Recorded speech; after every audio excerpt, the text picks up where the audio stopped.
Hello, folks, and welcome again to Maritime Aviator's blog. And this is the Maritime Aviator speaking. So, I'm going to give you a quick tour of my cabin here on board the ship. As we all know, the cabin is the living space provided to seafarers when they are working on board the ship. So, basically, basically, it's a private living space which a seafarer calls home from work, of course. So, without further ado, I'm going to start telling you or a quick tour of my cabin, and I'm going to start now. Of course, this is the front door.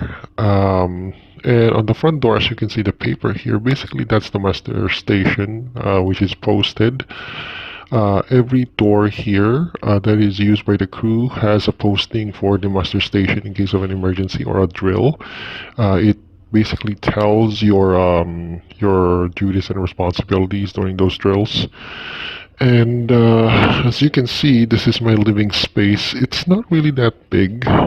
It's more like a room, if you ask me.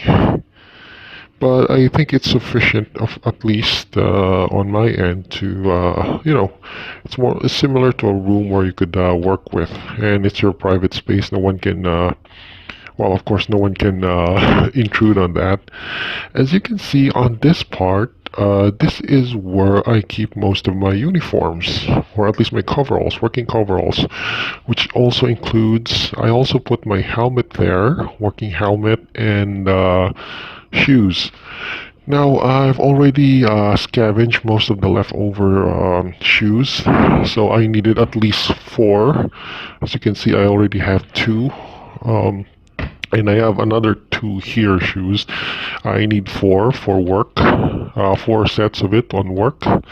Now, the main reason and function why I put my coveralls here is to prevent any sabotage from any seafarers or any sabotage from my coworkers. Of course, working on board the ship has its own dangers. Most crew, or there are times that the crew might be intent on sabotaging and throwing your working equipment when you put it on the locker. Of course, this that usually happens during bullying and harassment part. So, just to prevent any other bullying of harassment, I put some of my equipment here, working equipment here, on the cabin on this part. Of course, this would be probably be a problem if your cabin is subjected to cabin inspections every now and then. They might argue that it might be unsafe to keep working equipment inside your cabin. But on my case, for safety and security, I need to put some of my working equipment here because, of course, just to prevent sabotage from my coworkers. Of course, just in case. And at the same time, in case of emergency, I could just easily pull out my shoes and dress up. Okay, so the next thing we're gonna go is my cabinet here. So this cabinet is where I store my clothes. So as you can see, there isn't really much of my clothes. I just actually or at least I'm currently using now is just only two sets of working clothes. I mean, indoor clothes, not the coveralls. Normally I have three sets, but the other set is I've been keeping over there. So yeah, I also have my, of course, my jackets here. If you notice, I don't really put much of equipment or clothes in this on this cabinet for a particular reason, of course. And also, on the lower end of this cabinet, I also have the clothes that I will wear when I'm going to depart on the ship. This is the shoes, this is the denim pants, and this is the, what do you call this? Face mask, of course. And yeah, that's about it. If you notice as well, this is where I put the life-saving equipment. Every cabin on board the ship has this one. Occupied or non-occupied cabins have this. So it contains two things: the life jacket and of course the thermal immersion suit. So just to check, as you can see, you can switch on the lights here if okay, just give me a moment. I have to pull this twice just to make it what do you call this, to make it work. Just give me a moment because operating with two hands is kind of difficult. So one. Okay, so I guess I screwed up on that one. I did. Um, okay, I think I have some problems here. Just give me a moment. Okay, so as you can see, it's now blinking, so the lights here are working. So I'm just going to switch it off. There.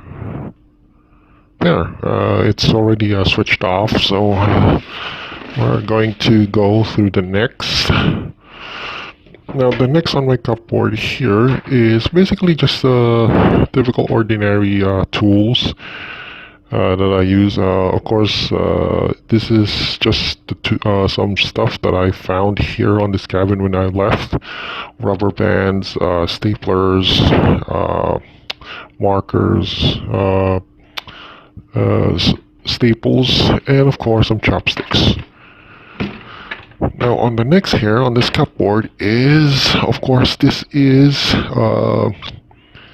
the spare shoes that I put, and also a spare helmet that I used. This is specifically reserved for drills, so I need a clean set of coveralls and working shoes.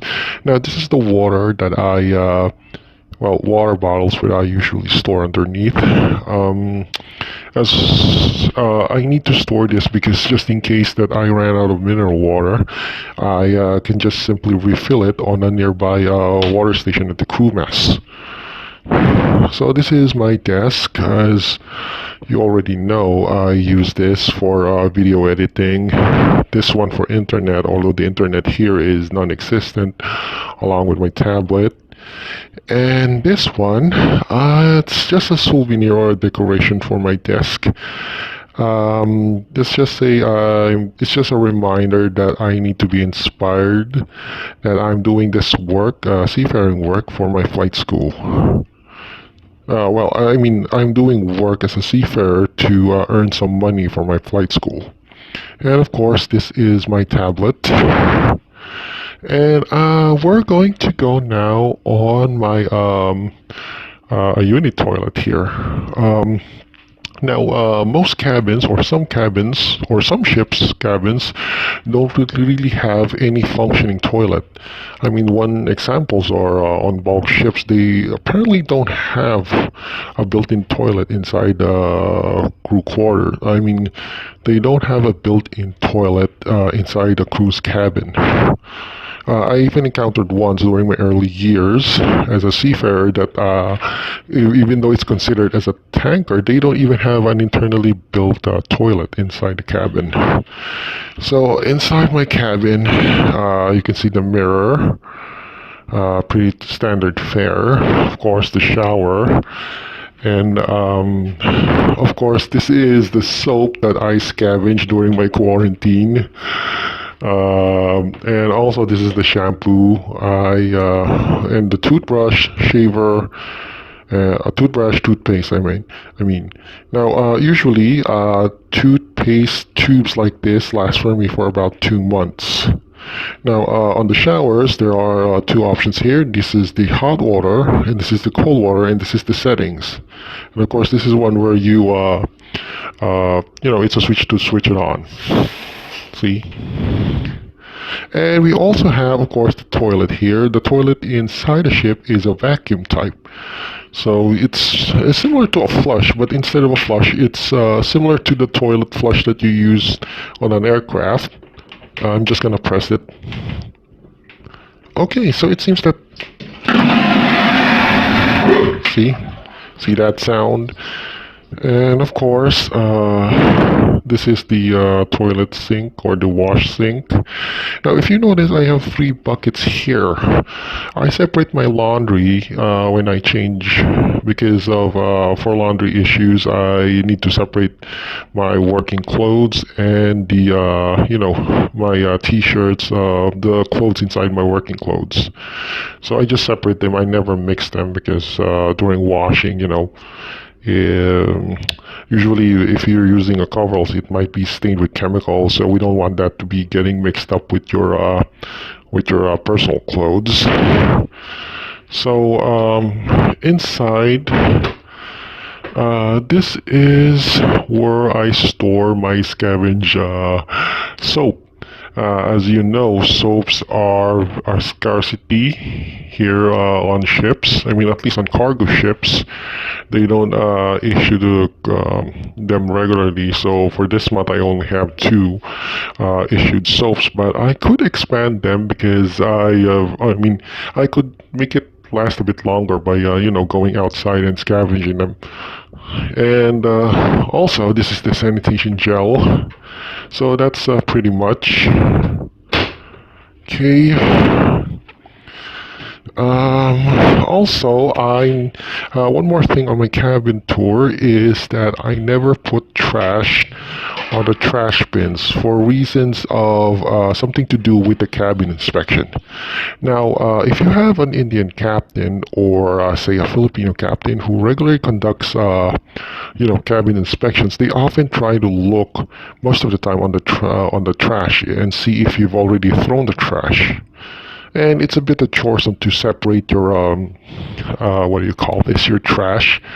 So I just want to go with the kind of one way or a universal type of trash. So I just put them in the box and then I throw it later on. So in other words, I rarely use this. So in case that there's a cabin inspection, oh, they might say that, oh, your trash bin is also clean. So yeah. Okay. Also, one more thing. I also have a built-in freezer underneath my desk here. See, as you can see, but I've already eaten some breads here, so I'm going to take that out later and have it washed on the crew mess. And this is my freezer. Yeah, I know it's full of cola and full of cola. And of course, non-alcoholic beer. Unfortunately, ships don't. It's very rare nowadays that ships issue alcoholic beverages. Honestly, a beer isn't exactly a beer without alcohol, but as you can see here, I'm left with no choice but to drink beer that's zero alcohol. I'm not exactly sure why they put such a regulations, but I think the beer here is kind of lame because of no alcohol. I mean, back then, on the early days of seafaring, they do issue beers with that alcohol content, but well, lately, I mean, on the 20th century, they don't exactly issue them anymore. So it's kind of pretty boring for those who love beer. So this is the tripod I used for blogging. So as you can see, this is always the view when I entered, some sort of a journal session. So, and most of my stuff is still here on my luggage. So, yeah, this is the equipment I've been working on. My, of course, leg rig. This is the belt, as you can see, with radio pouches and for water. This is the water bottle, and of course, yeah, some of my stuff. Now, I'm forced not to wear my goggles because, the chief, they just prohibited me from wearing goggles for I don't know for what unknown reasons. So as you can see, my goggles or my chemical goggles, I put on a protection cloth around it. So just to protect my safety equipment here. It's the same principle as putting a canvas over your mooring wires. It makes them last longer. So same thing. I just put a cloth around it. So yeah, it makes my goggles last longer. And of course, this is my working belt. As you can see, it's quite big. So yeah, I use them on work. And of course, my bags. And yeah, and of course, this is my bed with a lamp. And for this one, spare coveralls, I usually put them here, and also spare beddings. So I guess that's the main tour of my cabin here. So if it's okay with you, I'm going to speak in Tagalog language now, just so that viewers here can fully understand the reason why I don't really have much stuff around on my cabin, and all of my stuff is just focused on these two of my luggages. Okay, so here it goes. No, ang dahilan kung bakit ko nilalagay lahat ng gamit ko dito sa bagahe, hindi ako typically naglalagay dito kasi dahil sa cabin inspection. Well, usually ang cabin inspection, kung kapitan nyo uwak or or isang mabusising chief mate, kadalasan as much as possible ang ginagawa ko, hindi ako naglalagay kasi minsan yung cabin inspection nila nagiging cabin search. So kung titignan nila, hahalugugin nila, may mga ganon, pagka cabin inspection halugugin nila, wala silang makikita kung di ito lang gamit na to. Parang magmumukha na kung sa kanila, sabihin na nating minimalist impression, at the same time hindi sila hindi nila masasabihin na magulo yung kabina ko for inspection related purposes. So ayun, kung titignan mo, now as much as possible nilalagay ko siya dito in case na magkaroon ng cabin inspections. Hindi naman nila mahalugug to, bawal halugugin. Isang rule sa barko, bawal halugugin yung bagahe ng seaman. Pwede mong checkin yan ng cabin inspections, pero hindi nila pwedeng halugugin to. Parang violation ng rights ng seaman kasi pag hinalugog nila yan. So ayun, pag nakasara lang yan, hindi pwedeng halugugin yan. So yun, ang rason kasi nun, kasi yun nga, minsan kasi may mga tao kasi sa barko na mabusisit, masyadong pakilamero regarding sa cabin inspection na nagiging cabin search. Tsaka mas madali siyang sabihin na natin madali siyang matawag dito, maayos kasi nandyan lang siya. Hindi ko pa nga ina-unpack as much as possible, nandyan lang siya sa sa bagahe ko. Ngayon, ang purpose kasi ng bagahe ko is para magsisilbi siya as personal locker ko at the same time. So dalawa ang lockers ko bukod pa doon sa cabinet na yon. So, syempre, hindi naman ako naglalagay doon. Dito lang lagi ang gamit ko sa bagahe ko. Ano pa ba? Also, isa ding explanation na masasabi ko is, kaya ako naglalagay dito kasi may mga tao or seaman gamit dito ng coveralls. May mga seaman kasi na nananabutahe na nagtatapon ng gamit. Kung halimbawa nilagay mo siya sa locker, may posibilidad na itapon niya sa locker yon. At the same time, para ma-prevent din yung bullying at harassment, kasi minsan kadalasan yung mga siga-siga sa barko, madalas this is known fact, and I've experienced it as well, na nangaharas sila pagdating sa locker room. So in order to prevent harassment at bullying, mas mabuti nang handa ka dito. Meron kang gamit na magagamit kagad. At the same time, mapiprevent yung pananabutahin nila. So ayun, yun lang siguro ang masasabi ko regarding sa sa aking cabin tour. So also, maidagdag ko na rin, if you notice, hindi nakasaksak yung mga gamit ko. Now, may mga iba kasi na nagka-cabin inspection, lalo na kung uwak, papansinin pati yung electrical connection sa kabina mo. So, ayun, kaya hindi ako naglalagay, nagba-battery powered lang ako madalas sa laptop. Kasi pag ikikip po din na nakasaksak lang at nag-cabin inspection na may mga uwak na gagawa ng dahilan, sasabihin nila fire hazard daw. Kaya kailangan naka-disconnect daw. Now, another reason kaya ako dinidisconnect din, kasi alam mo yung supply ng kuryente sa barko, hindi siya stable.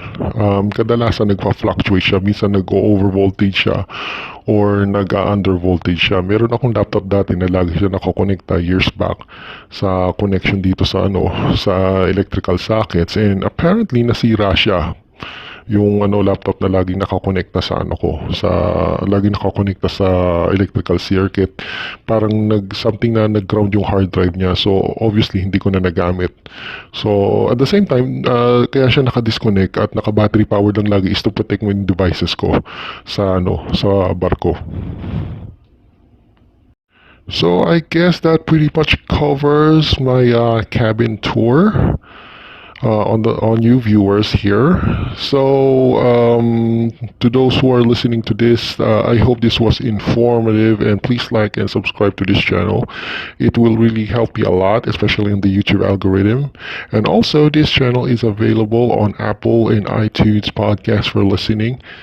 For those who have Apple MacBook, and just to add, this podcast is also available on Instagram as well. And in addition, I'm also publishing this on my Facebook page. So again, this is the Maritime Aviator. Have a great day, everyone, and thank you for listening and watching. So see you next time on my next blog. Bye bye.